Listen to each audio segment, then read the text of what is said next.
Welcome everyone, and welcome to all the new subscribers, and to everybody that's been hanging out for a long time, and everybody in between. Anybody that comes here and watches, I appreciate it. Truly do. Truly.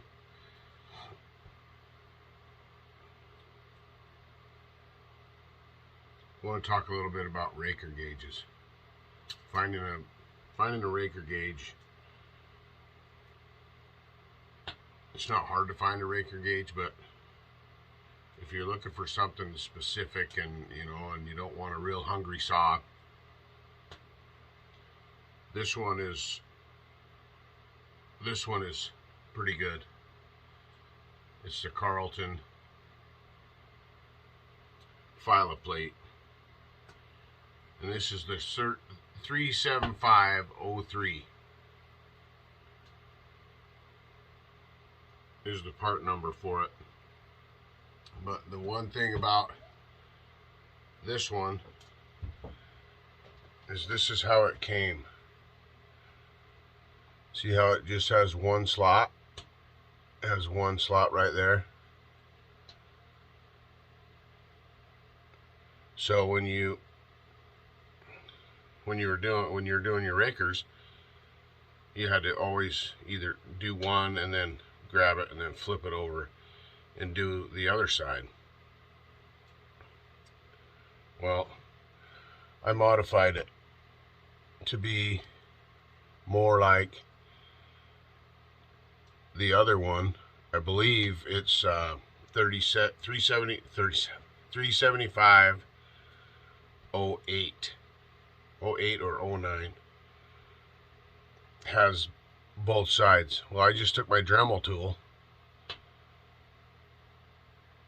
and made it work. I'll show you on the chain. Okay, this is what it looked like before. This is what had to happen. You could do this side. See the RAKER in there? And then when it just had that single, you couldn't do the other side. See, it's all crooked. So you had to flip it over and do it like that.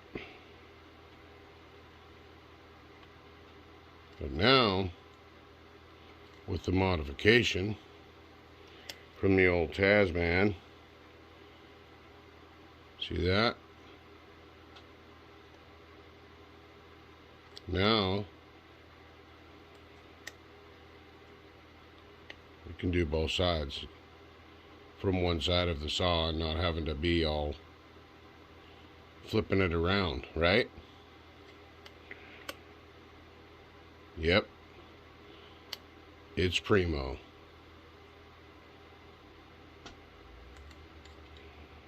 Equal.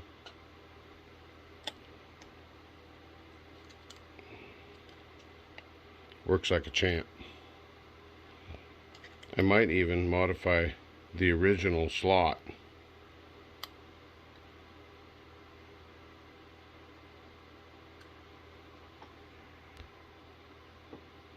The next modification that I did is on this West Coast saw gauge. On their website it says,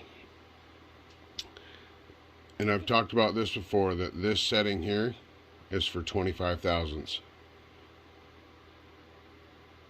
Right? And I've said that it works on skip tooth, but not on full house. Well, as you can see, this modification right here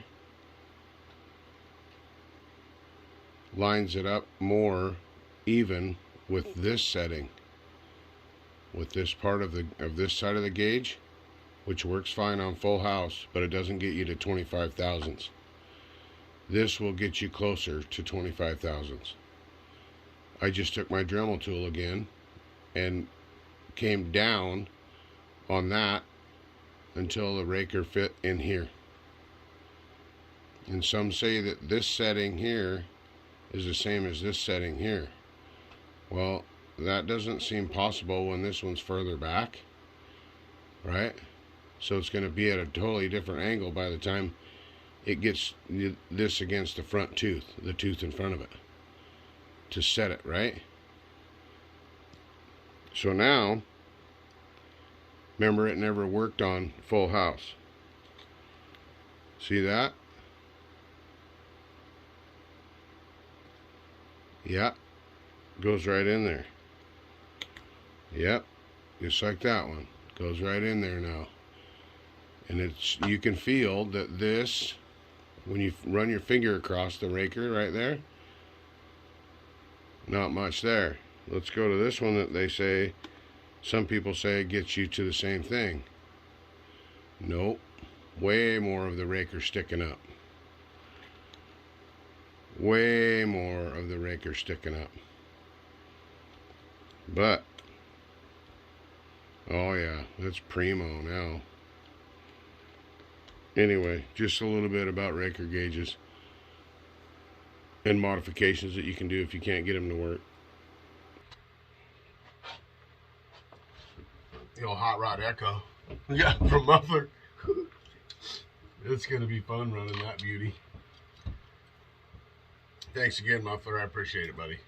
It's going to be a lot of fun. A lot of fun. The other thing I got this last week in the mail was a GoPro 7 Silver from Casterman. Thanks, buddy. It's going to come in handy for getting more angles of on different stuff. And no, I won't strap it to a tree. I might strap my Hero 4 to a tree, but not this one. Yeah, so got a new addition to the filming department. It's kind of nice. It doesn't have batteries. It's just all internal on the Silver. So it's going to be handy, super handy. Thanks a ton, Casterman. I appreciate it. Came with the hard case. I did notice when I turned it on that it had a cover over the lens, and there was a circle in it, and I couldn't get rid of it, so it closed in the corners of the lens, so it cut out a whole bunch of it. It made it look, I don't know, it just looked odd. So I took that off of there, and it now it's a full view. And even when I zoomed in, that circle was still there.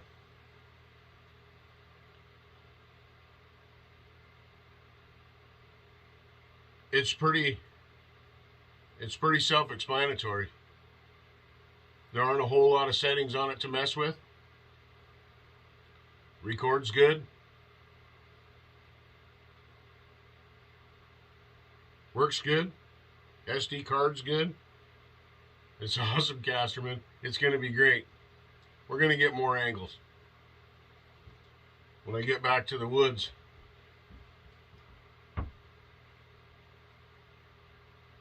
Fall on a tree or something, you know, it'll come in handy. I'll put it right on the undercut. You know, zoomed right into the undercut, so you can see what happens in that undercut as it's going down. At a safe distance, of course. Yeah, old muffler. old muffler. Casterman. Gosh, you guys, it's crazy. So appreciative and humbled about all of it. But anyway, hopefully that helps with the Raker gauge situation. They're both great gauges. There's lots of good gauges out there. But sometimes, you know, sometimes you just got to modify it to fit the way you want your saw to operate. And for different chains, I've been on, you know, on a kick with the square hand file. And when that's right, you don't need the rakers real low. And I don't like rakers low anyway for falling. It's all right for bucking up the firewood, you know. Reaching out with the bar, using the end of the bar. Long bars. Yeah, right, Timber Slasher? Oh man, I love it. I love the back and forth. Oh yeah, it's awesome. It's awesome, and I appreciate the questions, Timber Slasher. I do. I think it's awesome that people, you know, that we talk about those things and communicate those things. It's fun. It's all fun, and everybody does. You know, a lot of people do things different, and that's awesome. It's awesome. Many, many ways to get the job done, and if it works best for you, keep doing it. Just keep doing it. Yeah, so just a couple little modifications, and I think we're there. I think we're there with that dandy. Yeah, I'm glad it goes on there. And it wasn't just a chain thing either. It wasn't just a, you know, like some gauges work on certain chain and whatever, you know, but this one wouldn't go on either, any of it. And no Husky chain, Oregon chain, steel chain, none of it. So I think we're there. And this one here is right at 25 thousandths.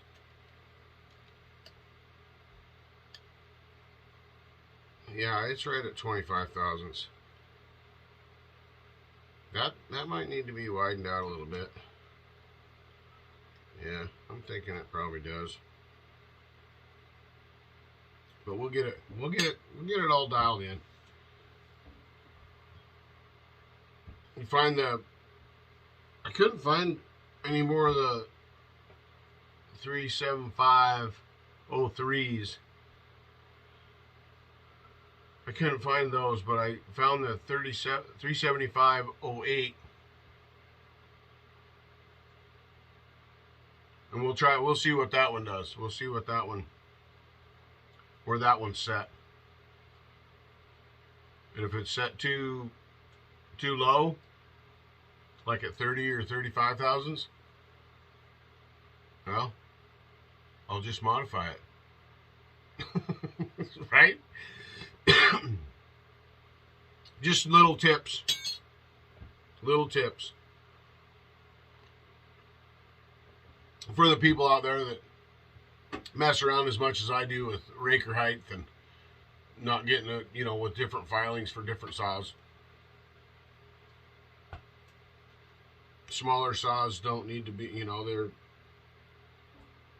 a lot of them don't have enough low end power to pull a super hungry chain. I mean, you don't want it dull, and you don't want it just, you know, revving way high because it's not grabbing nothing. But I mess around with it a lot of different raker heights. So before I file, I have to figure out where that, you know, sometimes I have to relearn it. So I'll get all my raker gauges out and I'll check it and see where it's at. and then set that file, and when I got to sharpen it, then I sharpen that chain, and then I use that same raker gauge and I keep it there. Because I've already done it to pretty much all my saws, figured out what they like and where they need to be to perform well. So like I said, if you're a person like me that messes around with that kind of stuff, there are things that you can do to certain raker gauges to make them better, make them fit your style better.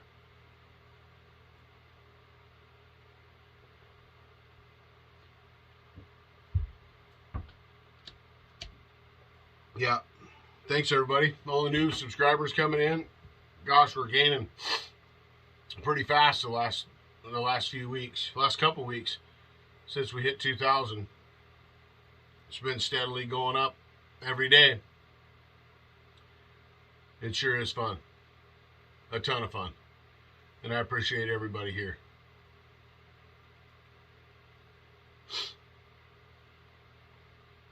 Yeah. Yo, muffler echo. Mufflerized echo. Oh, yeah. Yeah. Pretty fun. Pretty fun. Look forward to getting the 7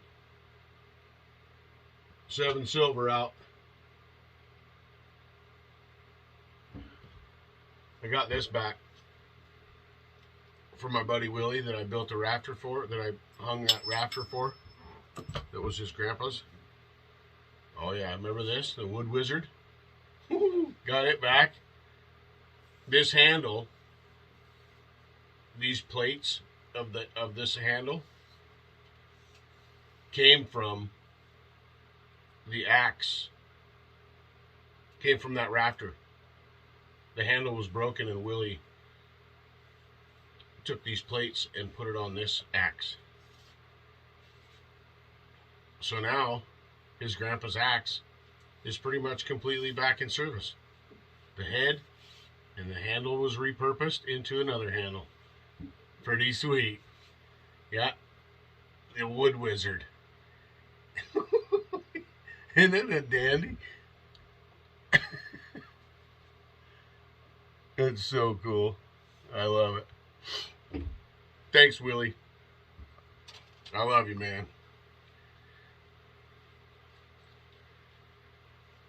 Awesome. All right, everybody. Enough rambling out of me. For today, anyway. Just an update on the videos coming up. We've got some... I've got backlogged videos, so we'll finish up the one from switching over to the 32-inch bar on the XPW. We'll finish up that one, the loaded wood, and then there's a couple more coming up, and whatever in between. Just a little update and what to look forward to.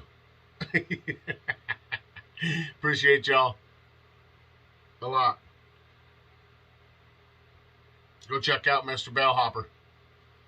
If you haven't seen his channel, go watch Bellhopper. He's supporting a lot of great people, and a lot of great people are supporting him. Yeah, go give everybody a thumbs up every now and then.